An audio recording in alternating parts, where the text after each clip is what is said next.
تو آج کی تکبیرات میں سے قرآن کی ایک آیت آپ کے لیے یہاں شیئر کی گئی ہے، جو کہ میں نے ابھی بھی تذکرہ کیا کہ کچھ صورتیں سبح یا پھر یسبح سے شروع ہوتی ہیں۔ تو سورۃ حشر کی پہلی آیت اگر آپ کھولیں تو کیا ہے؟ سبح للہ ما فی السماوات وما فی الارض وہو العزیز الحکیم۔ آسمانوں اور زمین کی ہر چیز اللہ کی پاکی بیان کرتی ہے اور وہ غالب با حکمت ہے۔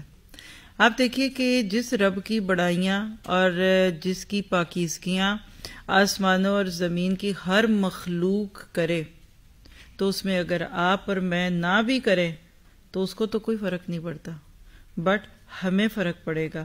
ہمیں کیوں فرق پڑے گا؟ کیونکہ ہم لوگ محروم رہ جائیں گے۔ دیکھیے بڑے لوگوں کی تعریف ہم نہ بھی کریں نا تو کوئی بات نہیں، نہ کریں، ان کی تعریفیں کرنے والے بڑے ہیں، ان کو فائدہ دینے والے، ان کی باتوں کو لینے دینے والے بہت سارے لوگ ہوں گے، لیکن اگر ہم کریں گے تو فائدہ ہمارا ہوگا۔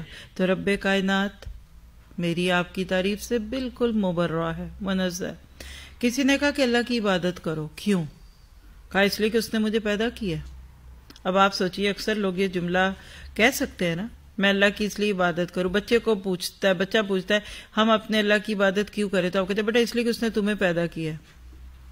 کیا یہ درست جملہ ہے؟ یہ درست نہیں ہے۔ گویا کہ میں بہت بڑی چیز ہوں، جس کو اللہ نے پیدا کیا تو چلو اس کی تعریفیں کر دوں، نمبر 1۔